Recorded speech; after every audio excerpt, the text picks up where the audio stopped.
मतदाता बनना हुआ आसान। कैसे? हरियाणा की मतदाता सूची के संशोधन का कार्य 2 से 16 अगस्त तक चलेगा। कोई भी पात्र नागरिक जिसकी आयु 1 जुलाई 2024 को 18 वर्ष या इससे अधिक है और वह मतदाता के रूप में रजिस्टर्ड नहीं है, वह अपना वोट बनवाने के लिए आवेदन कर सकते हैं। कैसे? वोटर हेल्पलाइन ऐप डाउनलोड करके ऑनलाइन आवेदन किया जा सकता है। इसी प्रकार फॉर्म 6 भरकर संबंधित जिला निर्वाचन कार्यालय अथवा बूथ लेवल अधिकारी के पास प्रस्तुत कर सकते हैं। अधिक जानकारी के लिए टोल फ्री नंबर 1950 पर संपर्क करें। मुख्य निर्वाचन अधिकारी हरियाणा द्वारा जनहित में जारी। नमस्कार, ये आकाशवाणी चंडीगढ़ है। अब आप प्रतीका से प्रादेशिक समाचार सुनिए। केंद्रीय मंत्रिमंडल ने प्रधानमंत्री शहरी आवास योजना के दूसरे चरण को मंजूरी दे दी है। मंत्रिमंडल ने वित्त वर्ष 2024-25 से 2028-29 के दौरान प्रधानमंत्री ग्रामीण आवास योजना लागू किए जाने की भी मंजूरी दी। सूचना एवं प्रसारण मंत्री अश्विनी वैष्णव ने कल रात मीडिया को बताया कि इस योजना के अंतर्गत 3 करोड़ आवास बनाए जाएंगे। 2 करोड़ घर ग्रामीण क्षेत्रों में और 1 करोड़ घर शहरी क्षेत्रों में बनेंगे। इसके लिए 3,60,000 करोड़ रुपए का बजट रहेगा। श्री वैष्णव ने कहा कि योजना के तहत शहरी क्षेत्र में कामकाजी महिलाओं के लिए हॉस्टल बनाने का प्रावधान भी है। मंत्रिमंडल ने कृषि एवं किसान कल्याण मंत्रालय द्वारा प्रस्तावित स्वच्छ संयंत्र कार्यक्रम को भी मंजूरी दी। मंत्रिमंडल ने उन्नत जैव ईंधन परियोजना को वित्तीय सहायता मुहैया कराने के लिए संवर्धित प्रधानमंत्री जीवन योजना को भी स्वीकृति दी। सूचना एवं प्रसारण मंत्री ने कहा कि बैठक में अनुसूचित जाति और अनुसूचित जनजाति आरक्षण पर उच्चतम न्यायालय की हाल ही की व्यवस्था पर विस्तृत चर्चा हुई। देशभक्ति की भावना को बढ़ावा देने के लिए देश में हर घर तिरंगा अभियान कल से शुरू हो गया है। यह अभियान 15 अगस्त तक चलाया जाएगा। केंद्रीय संस्कृति एवं पर्यटन मंत्री गजेंद्र सिंह शेखावत ने लोगों से अनुरोध किया है कि वे घर पर तिरंगा फहराएं और तिरंगे के साथ सेल्फी लेकर हर घर तिरंगा वेबसाइट पर अपलोड करें।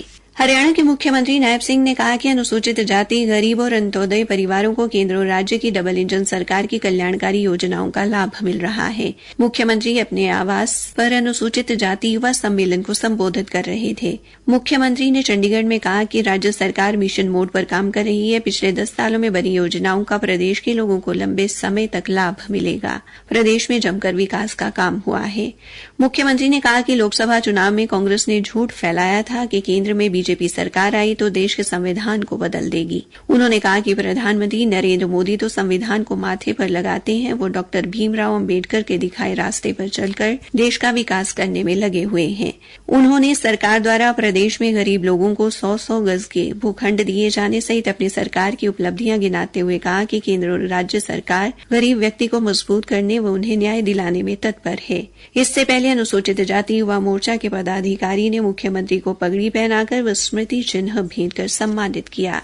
हरियाणा के परिवहन मंत्री असीम गोयल ने कहा कि ओलंपिक में धाक जमाने वाली खिलाड़ी मनु भाकर को बेटी बचाओ बेटी पढ़ाओ का ब्रांड एम्बेसडर बनाया जाएगा। परिवहन मंत्री ने कल अंबाला छावनी में आयोजित एक कार्यक्रम के दौरान पत्रकारों से बातचीत में यह घोषणा की। उन्होंने कहा कि मनु भाकर व सरबजोत सिंह ने ओलंपिक में पदक जीतकर देश व प्रदेश का गौरव बढ़ाया है और इस बात पर हर भारतवासी को गर्व है। उन्होंने कहा कि हरियाणा की बेटी मनु भाकर ने 2 कांस्य पदक जीते, जो भारत के लिए बहुत ही गर्व की बात है। श्री गोयल ने विनेश फोगाट के बेहतरीन प्रदर्शन के लिए उसे बधाई दी और उसके उज्जवल भविष्य की कामना की। उन्होंने कहा कि राज्य सरकार खिलाड़ियों के उज्जवल भविष्य के लिए प्रतिबद्ध है। अब पेरिस ओलंपिक से समाचार। पेरिस ओलंपिक में कल भारत की पदक तालिका में 6ठा पदक जुड़ गया, जब अमन सहरावत ने 57 किलोग्राम भार वर्ग के पुरुषों की फ्री स्टाइल कुश्ती में प्यूर्टो रिको की डेरियन क्रूज को 13-5 से हराकर कांस्य पदक जीता। अमन पेरिस ओलंपिक में भारत के अकेले पुरुष पहलवान थे। भारत के लिए व्यक्तिगत स्पर्धाओं में ओलंपिक पदक जीतने वाले अमन सबसे युवा खिलाड़ी हैं।